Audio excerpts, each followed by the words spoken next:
और डायरेक्टर हम लोग यहाँ पर आकर ये एक बहुत अच्छा जो परामर्श करने का मौका मिला, हर एक राज्य में क्या हो रहा है और दूध के विषय में हम लोग क्या कर रहे हैं ये जानने का एक बहुत बड़ा अवसर मिला।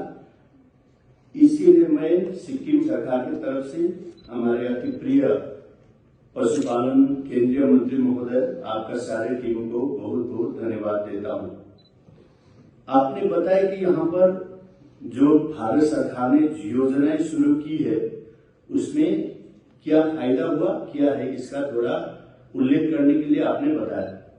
तो मैं एक छोटी सी राज्य सिक्किम की बात बोलते हैं कि आपने जो मोबाइल वेटनरी यूनिट का शुरुआत किया और हमने आपके विभाग भारत सरकार के ज्वाइंट कमिश्नर को हमारा एक बहुत बड़ा कार्यक्रम था जोरथंग में, वहां पर इसका उद्घाटन शुरू किया।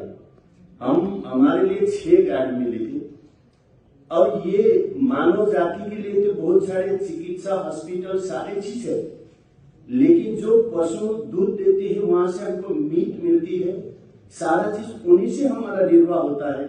उसके लिए सरकार ने पहले नहीं सोचा, आपने जो सोचा और गांव में जैसे हमारी हिली रीजन जो सिक्किम, मेघालय, अरुणाचल, हिमाचल जैसे नॉर्थ ईस्टर्न रीजन में जो हमारे पहाड़ी भेग है वहां पर जाना आना हमारे पशु चिकित्सा के लिए डॉक्टर के लिए ये बहुत बड़ा मुश्किल है।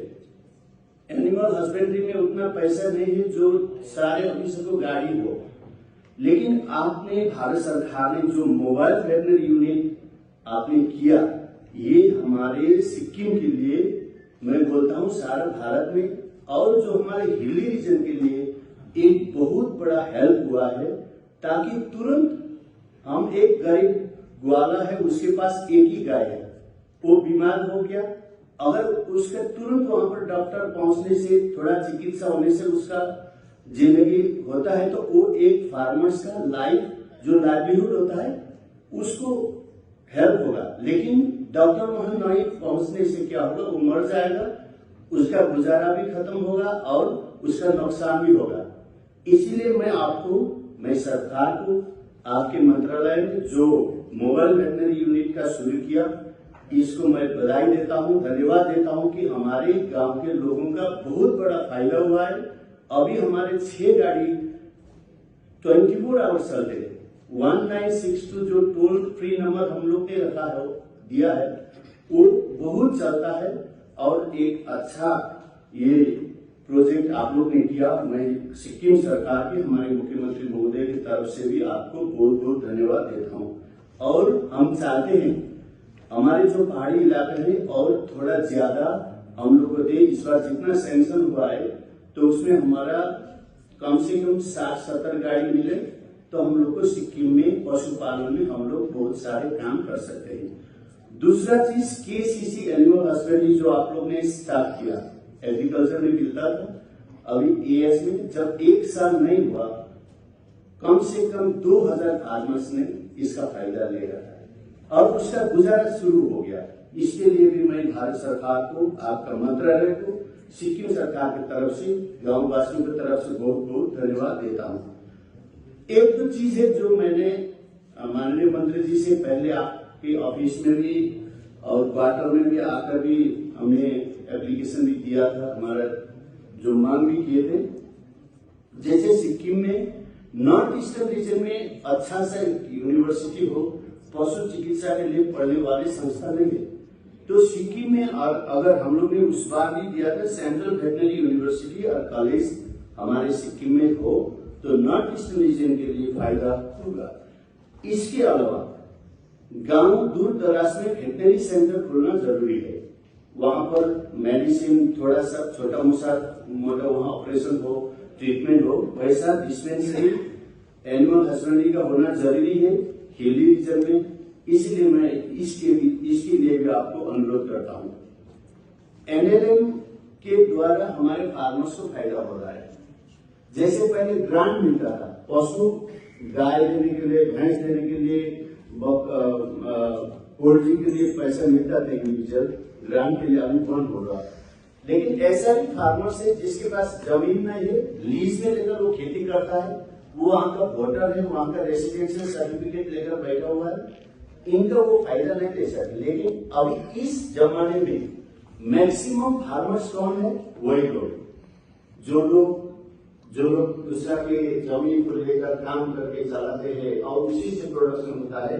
इसलिए मैं गुजारिश करूंगा कि ये काव, गोट, शीप वगैरह में इंडिविजुअल फार्मर्स के देने के लिए भी कोई भारत सरकार से सपोर्ट मिले तो इसके लिए मैं अनुरोध करता हूँ। दूसरा चीज, पहले हमारे स्टेट में RKVY के द्वारा मेडिसिन परचेज करने के लिए थोड़ा पैसा मिलता था। इस बार जो एनुअल हस्बेंड्री अलग हो गया, इसके कारण नहीं मिल रहा होगा। RKVY से हमारा मेडिसिन का जो सपोर्ट मिलता था वो नहीं मिल रहा। तो मैं आपसे गुजारिश करूंगा कि जो फंड वहां से मिलते थे, अगर हम लोग करोड़ों रुपया ह्यूमन लाइफ के लिए, मेडिसिन के लिए पैसा है, तो हम एनिमल के लिए क्यों नहीं रखते हैं। इसीलिए मेरा एक हार्टी रिक्वेस्ट है कि मेडिसिन, उसका जितना भी उपकरण हो, वो खरीदने के लिए भारत सरकार से भी हमारे राज्यों को जो ग्रांट मिलता है, तो हम लोग उनसे मेडिसिन प्रशस्त मिलने से हमारे ग्वालर लोग को बहुत फायदा होगा, किसान लोग को। मैं ये भी गुजारिश करूंगा। दूसरा चीज, IVF in vitro fertilisation centre और एम्ब्रायो ट्रांसफर टेक्नोलॉजी का एक ये चाहिए हमारे सिक्किम में। RJM में इसका प्रोजेक्ट में हमने देखा अवेलेबल एप्लीकेबल है, तो अगर हो सकता है ये सेंटर भी सिक्किम में होने से हमारे सिक्किम के फार्मर्स को बहुत फायदा होगा। सिक्किम ऐसा जगह है जहां पर हाई लैंड एनिमल है, जैसे याक है और टिबेटन शीप है, जो वहां पर हिमालय में वो करता है। अगर हम भारत सरकार के द्वारा स्पेशल पैकेज ये हाईलैंड एनिमल के लिए भी सपोर्ट हमको मिलेगा, तो हम लोग हमारे भूभाग सिक्किम का 75% जंगल और पहाड़ ऐसा है, हमारा 76,000 हेक्टेयर जमीन खेती योग्य है। तो रेस्ट जो नॉर्थ रीजन में पड़ता है, वहां पर याक का बहुत पोटेंशियल है और टिबेटन शीप का। इसमें आप स्पेशल पैकेज देकर हमारे वो हाईलैंड एनिमल हस्बेंड्री को भी बढ़ावा देने से एक बहुत बड़ा फायदा होगा। एक बहुत बड़ा चैलेंज है सिलीगुड़ी से लाना, यहाँ नीचे से लेकर फीड हम लोग वहां पर पहुंचा रहे। एक बहुत महंगा पड़ता है सिक्किम में, जितना भी फार्मर्स है उनको खरीदने के लिए बहुत महंगा, वो लोग कर रहे हैं। हमारी सरकार ने 2-3 योजनाएं शुरू की। मुख्यमंत्री पशुधन समृद्धि योजना, पशुधन समृद्धि योजना में सुअर और दूध में हम लोग ने 1 लीटर में सिक्किम सरकार 8 रुपीज सब्सिडी देते, उनको इंसेंटिव देते। और सुअर में हम लोग 3 कंपल्सरी होना चाहिए, 2 फीमेल 1 मेल, तो उसको हम 15,000 रुपीज हमारी सरकार पशुधन समृद्धि योजना के अंतर्गत वो किसानों को मिलता है। इसके कारण हमारा 67% 1-1.5 साल के अंदर 67% से ज्यादा हमारे दूध में बढ़ोतरी हुआ और पिगरी फार्मर इतना ज्यादा हुआ, अभी मार्केटिंग में प्रॉब्लम हो रहा है। इसीलिए वो प्रोसेसिंग करके हम लोग को बाहर सेल करने के लिए, और ये फीड को अच्छी तरह से सिक्किम में ही कोई ऐसा हम लोग को सपोर्ट हो तो हमारा कृषक को फायदा मिले। इसके तरफ कि ज्यादा जितना वो फीड में पैसा डालते हैं, दूध वो सेल करने के बाद जो पैसा आएगा वो जैसे बराबर जैसा होता है, क्योंकि गाड़ी पे लेकर जाना आने ये सारा चीज के कारण। तो सिक्किम में स्पेशल फोडर प्लांटेशन का हो और इसमें फीड बनाने का प्रोसेसिंग यूनिट का एक आपको पता भी है, हमारे स्लॉटर हाउस का एक प्रॉब्लम है पहले से जो अभी तक पेंडिंग है। ये भी हमारे सिक्किम में आप सैंक्शन कर देने से हमारा ये जो सुअर का अभी मार्केटिंग में प्रॉब्लम हो रहा है और सारे, और हमारे वहां पर सिक्किम में फ्रोजन यूनिट अभी तक एक भी नहीं। हमने मांगा था पैसा पोल्ट्री के लिए और एक फ्रोजन यूनिट भी हो। चिलिंग तो एक छोटा सा हम लोग ने बनाया है, फ्रोजन यूनिट और चिलिंग होने से हमारे पोल्ट्री में सिक्किम में बहुत बहुत बड़ा फायदा होगा। और हमारी सरकार ने सिक्किम में 1 जुलाई को ग्वाला डे निर्धारित किया है। पहले कभी नहीं था। हम लोग ये ग्वाला डे हमारे मुख्यमंत्री महोदय ने डिसाइड किया, हर एक साल जुलाई 1 तारीख ग्वाला डे हम लोग सेलिब्रेट करते हैं, जैसे आज वर्ल्ड मिल्क डे सेलिब्रेट कर रहे हैं। तो उसमें हम लोग सिक्किम में जो जिस ग्वाला ने 1 साल के अंदर मिल्क यूनियन में दूध जमा किया, जिसका हाईएस्ट होगा उनको हमारी सरकार 2 लाख रुपया उनको अवार्ड देगा। और उनको मिल्क यूनियन के द्वारा हम लोग बहुत सारे सपोर्ट भी उनको करते हैं।